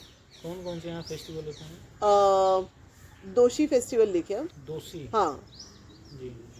उसमें वो फरवरी में होता है हमेशा, लास्ट वीक में। तो पैनल है उनके पास, वो सिलेक्ट करते हैं कि अच्छे नाटक भारत में कौन कौन से हो रहे हैं, फुल लेंथ नाटक, बड़े प्लेस, उसमें से सिलेक्ट करते हैं। तो कभी मलयालम कोई प्ले होता है, उसमें से एक हिंदी होता है, एक मराठी होगा, किसी गुजराती होगा। सो जो अच्छा थिएटर कर रहा है उनको वो बुलाते हैं पुणे में और उनके एक एक शोज़ रखते हैं। दूसरा जैसे मैंने बताया आईपार फेस्टिवल है, जिसमें बाहर के नाटक ज़्यादा आ रहे हैं, मतलब विदेश से, प्रदेश से, लेकिन उसमें भी एक आध नाटक हिंदी हो सकता है। जैसे अभी हाँ अच्छा याद है, ज्योति डोगरा नाम की एक लेडी है, देखिए बात करते करते याद आया, अभी हम याद कर रहे थे कि लेखिका और निर्देशिका है क्या। तो इनको अगर आप कांटेक्ट कर पाओ तो आपको काफ़ी सारा मिलेगा। ज्योति डोगरा करके एक दिल्ली की ही एक्ट्रेस है, हाँ, उन्होंने थिएटर इन एजुकेशन एनएसडी के विंग में काफ़ी साल नौकरी की बच्चों के थिएटर के बारे में। फिर वो बॉम्बे आई, फिर एक्ट्रेस के तौर पे सीरियल वगैरह वो कर ही रही थी, लेकिन इधर बीच वो बाहर मतलब परदेश के जितने भी एम्बसीज वगैरह है उनसे ग्रांट लेती है, और उन्होंने जितने भी सोलोस किए हैं वो सब हिंदी में है। ओके। अभी याद आया, देखिए मैं याद कर रही थी कोई लेडी कैसे नहीं मुझे मिल रही है। और उनके वो खुद, जैसे आप डिवाइस प्ले के बारे में बात कर रहे थे ना, तो उनके पास बना बना स्क्रिप्ट नहीं होता, लेकिन और उनके सब सब्जेक्ट औरतों के बारे में ही है। तो आपके लिए वो बहुत अच्छा ये मिलेगा, जानकारी मटेरियल होगा। ये बॉम्बे में ही रहती है, अकेले काम करती है, अकेले रहती है। पहले वो प्ले डिवाइस करती है, जैसे अभी उनका मास करके एक प्ले चल रहा है, MASS, तो हिंदी में भी हो सकता है मास, और मास मतलब इन जनरल मास मटेरियल। तो MASS उसके पृथ्वी में 4-5 शोज हो गए 2-3 महीने पहले। डिवाइस प्ले में डिवाइस है। इसमें है क्या मैम एक्चुअली प्ले? औरतों का शरीर, तो फिगर के बारे में बहुत बोला जाता है ना, तो मोटी औरत है तो उसको काफ़ी कुछ अलग तरह से देखा जाता है। तो इन जनरल औरत और औरत का शरीर, इसके बारे में मैंने देखा नहीं है, लेकिन हस्बैंड ने मेरे देखा है। मतलब ये स्क्रिप्ट डिवाइस प्ले में स्क्रिप्ट का यूज़ नहीं होता, वो बस अपना जैसे मान लीजिए कि एक थीम या सब्जेक्ट उनके दिमाग में है, तो वो कैसे डेवलप करे, क्या चीज़ें हैं, कौन सी प्रॉपर्टी क्या, तो वो 4-4 महीने तक अकेले काम करती है और उनको ग्रांट मिलता है, वो है पक्का। बाहर से लेती है वो, कभी इंडियन किसी से ग्रांट मिला ऐसे मुझे नहीं पता, लेकिन स्पेन गवर्नमेंट या ऐसे उनसे ग्रांट वो लेती है। अब वो उसका प्रपोजल वगैरह कैसे करती है पता नहीं, लेकिन जितने भी अभी तक मैंने उनके प्लेस देखे हैं वो सोलो हैं, हिंदी हैं और बहुत अच्छे हैं, और वो उन्होंने ही लिखा हुआ है या डेवलप किया हुआ है और उन्होंने ही डायरेक्ट किया है, और सब डिवाइस प्ले है। नोट्स ऑन चाय नाम का पहला उनका एक प्ले था। सो चाय पीने वाले अलग अलग कैरेक्टर्स ही हैं उसमें, अगर मोटा मोटी उसकी स्टोरी बताया जाए, लेकिन उन 4 कैरेक्टर से वो अकेली करती है, वो सब कैरेक्टर्स, और वो करते वक्त दिखते वक्त हर कैरेक्टर अलग लगता है। आप भूल जाते हो कि ये ज्योति डोगरा नाम की कोई लेडी है, इतना वो अपने ऊपर काम करती है अभिनय के ऊपर, और सब चीज़ें डिवाइस ही है। दूसरा एक दोषी फेस्टिवल में ही थोड़ा लंबा प्ले था उनका, उसका नाम, तो उसमें एक लेडी, उसका रिलेशन जो अभी दावाडौल है थोड़ा सा हस्बैंड के साथ, उसकी माँ कैंसर लास्ट स्टेज में है, ऐसी एक लेडी की कहानी है। लेकिन ये जिस सहजता से मैं आपको बता रही हूँ एक लाइन में, वैसा नहीं है, वो प्लॉट थोड़ा इधर उधर घूमते हुए जाता है, और पूरे स्टेज पे उन्होंने सिर्फ एक वाइट चद्दर इस्तेमाल की है। वो अलग अलग तरह से, जिस तरह से चद्दर इस्तेमाल करती है उससे काफ़ी सारी चीज़ें बिना बोले पता चलती हैं। तो वो एक प्ले अच्छा था, और अभी ये नया उन्होंने मास करके, तो ये लेडी आपको काफ़ी सारी ये बता सकती है, क्योंकि उनका प्रोसेस सालों साल वो यही काम कर रही है, अकेले ही रिवाइज करती है। प्ले तैयार होने के बाद 4 लोगों को आके बुलाती है, क्या लगा कैसे लगा, फिर थोड़ा सा अगर इधर एक अभी, लेकिन वो यूट्यूब लिंक नहीं होगी, गीता त्यागी, मिस गीता त्यागी, ऐसे उसने कोविड में हम वर्चुअली शोज़ कर रहे थे ना, सो एक सेरेंडिपिटी करके गोवा में फेस्टिवल होता है, तो उसके लिए उसने वो प्ले किया था मिस गीता त्यागी, और उसकी लिंक बना के उसने सबको भेजा था, क्योंकि सब वर्चुअली घर बैठ के देख रहे थे। तो उसका विषय भी स्त्री, उसका दिखना, और जो लोग हमें बोलते हैं ना कि मतलब ऐसे दिखना चाहिए, सुंदर होना चाहिए, तो प्ले शुरू होता है कि एक लेडी गीता त्यागी नाम की जो ज्योति डोगरा है, वो ऑनलाइन मेकअप के क्लासेस ले रही है और वो बताती जाती है कि ऐसे लाइनर, ऐसे होठ को ऐसे करना चाहिए, और बहुत सहजता से वो विषय उस तरफ चला जाता है कि मेरे होठ ही अच्छे नहीं है ना, मेरी एक भौं ऐसी है ना।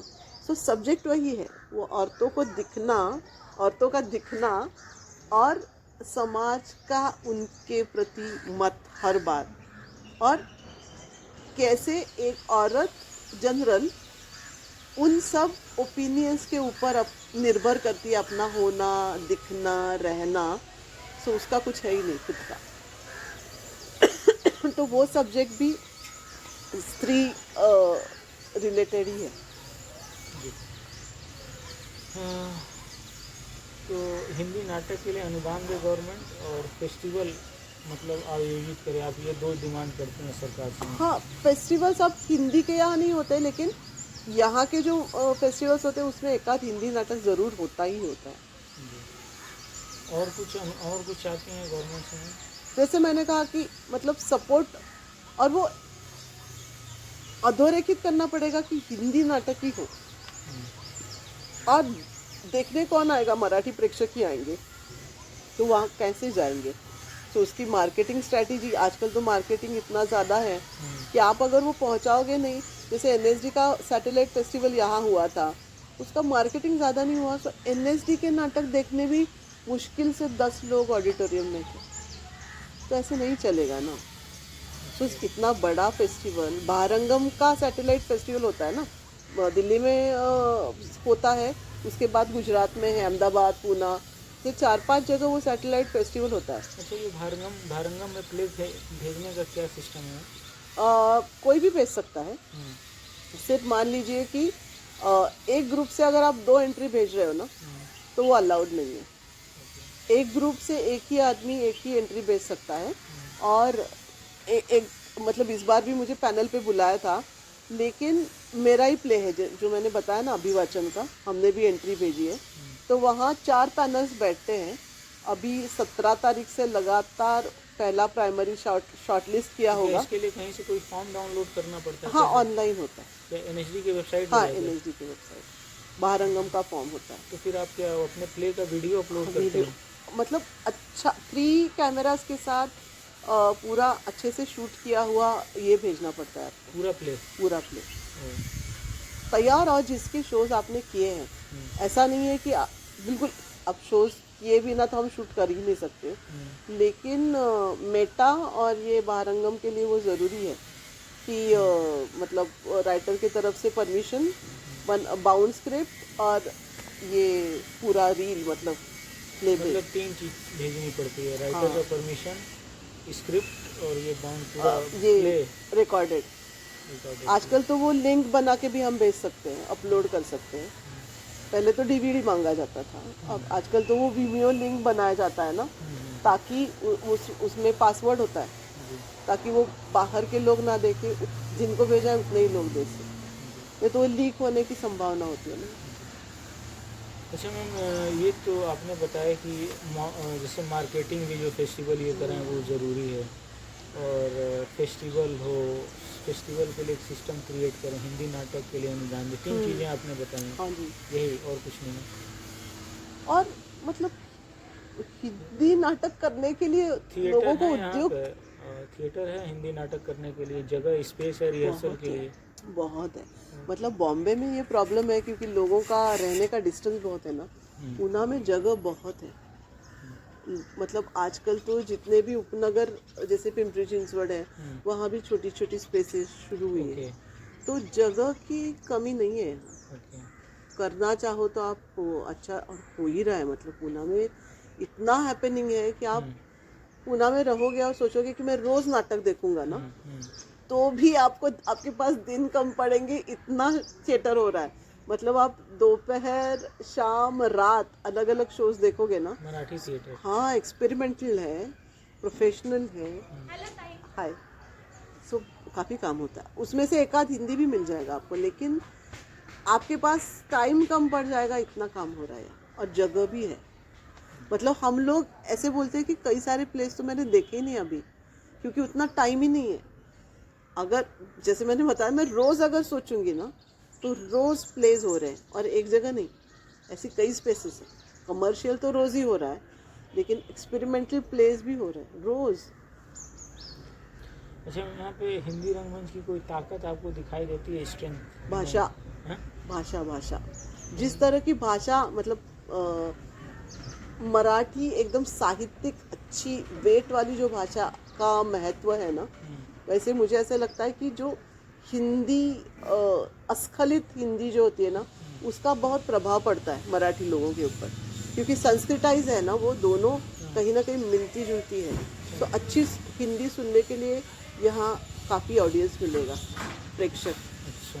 जैसे कविताएं सुनने वाले काफ़ी लोग हैं, अटल बिहारी वाजपेयी की कविताएं हैं, तो यहाँ ऐसे बहुत सारे छोटे छोटे ग्रुप भी हैं जहाँ हिंदी कविताएं पढ़ी जाती है। मान लीजिए कि महीने के पहले बुधवार हम मिलेंगे, तो ये है, थिएटर कम दिखेगा लेकिन हिंदी भाषा रिलेटेड चीज़ें काफ़ी है। जी। और जैसे आपने कहा कि बढ़ावा कैसे दिया, हिंदी दिवस मनाया जाता है सब जगह, स्कूल में भी मनाया जाता है, वो देखा है मैंने, और ऑफिसेज में भी मनाया जाता है। और जैसे यूनिवर्सिटी में हिंदी डिपार्टमेंट है, उनकी तरफ से अगर ये हो तो एक एकेडमिक बेसलाइन भी मिल जाती है उसमें। अच्छा मैम, अंतिम सवाल है हाँ। कि अब के रंगमंच और पहले के रंगमंच पे किस प्रकार का बदलाव आया है? पहला है तकनीकी के पक्ष में। काफ़ी तकनीक बदल गया है, काफ़ी, मतलब कैसे बताऊँ, जैसे डिवाइसिंग की वजह से पहले ब्लॉक सेट खड़ा करते थे, अभी वो कम करके सजेस्टिव सेट आने लगा। जैसे फॉर एग्जांपल यहाँ एक डिवाइस प्ले किया गया, अतुल पेठे करके बहुत पुराने डायरेक्टर हैं यहाँ के, जिन्होंने अभी एनएसडी में भी एक प्ले डायरेक्ट किया 3rd ईयर स्टूडेंट्स के साथ। उसका नाम है mall practices and the show. फिर से विषय स्त्री को केंद्र में रखा हुआ है, और एक डांसर है ऋतुजा सोम, कथक डांसर है, उनको लेके वो प्ले किया है। सो उसमें एक औरत का पर्सनल निजी स्पेस, उसमें समाज कैसे इंटरफियर करता है और कैसे उसकी लाइफ पूरी बदल जाती है या डिप्रेशन में चली जाएगी कोई भी औरत, ऐसा सराउंडिंग है। सो उसमें कोई भी सेट इस्तेमाल नहीं किया था, एक सर्कल क्रिएट किया था और उस सर्कल के अंदर ही पूरा प्ले होता था, और उसको सपोर्ट किया था साउंड्स ने। सो साउंड से काफ़ी विजुअल्स क्रिएट करने की कोशिश की थी। एक्ट्रेस एक ही है, सो वो अगर किसी को रिस्पॉन्ड कर रही है, जैसे यहाँ कोई बैठा है और वो कुछ बोलना उसमें काफ़ी कम था, 2 या 3 शब्द मुश्किल से। सो सोलो परफॉर्मेंस जिसमें डांस एक एलिमेंट है और सपोर्ट किया हुआ है, काफ़ी सारा वाद्य वृंद वहाँ बैठा हुआ है जो क्रिएट कर रहे हैं अलग अलग कैरेक्टर्स। तो ये कभी कभी वो ट्रेनिंग से आता है, कभी कभी आप नई नई चीज़ें एक्सप्लोर करने लगोगे तो नया नया आयाम मिल जाता है नाटकों का। तो यहाँ ये काफ़ी ऐसी चीज़ है जो एक ही तरह के नाटक नहीं हो रहे। मान लो कि अतुल पेठे अगर रियलिस्टिक आषाढ़ का एक दिन मराठी में करते हैं, अतुल पेठे थोड़ा सा सोशलिस्टिक होके किसी इशू को लेके, जैसे नरेंद्र दाभोलकर की हत्या हो गई, उसको लेके भी प्ले करेगा। सो नाटक के माध्यम से काफ़ी सारे अलग अलग विषय या अलग अलग पद्धति वो एक्सप्लोर करना चाहते हैं। ऐसे बहुत लोग हैं यहाँ। दूसरा एक पूर्वा नरेश के साथ साथ मैं नाम बताना चाह रही हूँ, वो लेडी जो काम कर रही है वो भी हिंदी में बहुत अच्छा, लाइटिंग के संदर्भ में आपका क्या विचार है?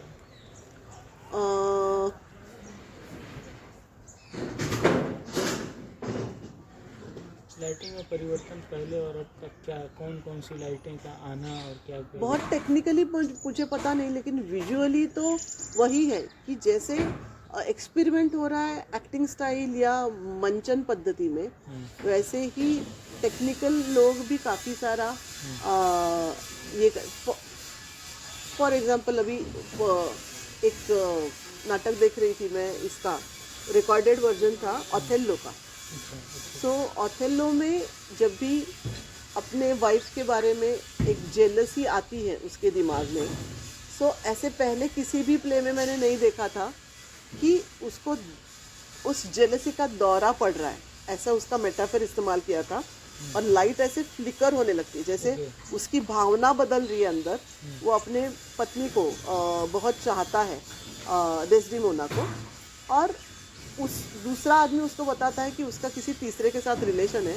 तो जो जेलसी क्रिएट होती है वो लाइट से क्रिएट, तो लाइट से फ्लिकर होने लगते हैं और उसको कुछ होने लगता है। सो एक्टिंग के साथ साथ अगर टेक्निकल सपोर्ट भी अच्छे तरह से मर्ज हो तो विजुअल बहुत अच्छा क्रिएट होता है। सो लाइट में डेफिनेटली, मतलब आजकल तो हम येलो लाइट्स हम देखते आए ना, आजकल तो वाइट लाइट भी इस्तेमाल किया जाता है रियलिस्टिक एक्टिंग में, और वो उस पर भी लेते हैं, डिमर पे। पहले ऑन ऑफ ही होता था ट्यूबलाइट। तो जैसे सोच बदल रही है थिएटर को लेके, वैसे टेक्निकल चीज़ें भी बदल रही है। अच्छा, मंचन के क्षेत्र में क्या बदलाव है? जैसे मैंने बताया कि डिवाइसिंग की तरफ ज़्यादा रुझान है आजकल। डिवाइसिंग की तरफ?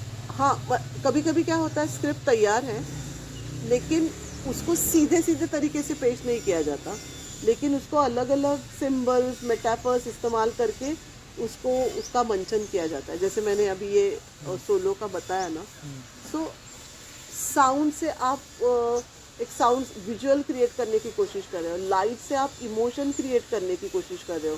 सो बेसिक लाइट का ये क्या है कि प्रकाश आपको देना है, लोग दिखने चाहिए, लेकिन उसमें एक्सपेरिमेंट्स ये हो रहे हैं कि लाइट का जो बेसिक इस्तेमाल है उसके आगे जाके और क्या क्रिएट कर सकते हैं उससे। सो कभी कभी शैडोज क्रिएट करके विजुअल एलिमेंट को और ज़्यादा अंडरलाइन किया जाता है। जैसे मैंने अभी बताया कि उसका इमोशन चेंज हो रहा है, सो लाइट से शुरुआत होती है और फिर एक्टर इमोट कर रहा है। सो काफ़ी सारी चीज़ें ऐसी है कि वो टेक्निक एक्टर को सपोर्ट कर रहा है और वो थॉटफुली, मतलब बहुत सोच विचार करके कर रहा है, ऐसे ही नहीं है कि कर दिया, और उसका इफेक्ट बहुत अच्छा आता है। अच्छा मैम, एक्सपेरिमेंट क्या कैसे कैसे हो रहे हैं, प्रयोग?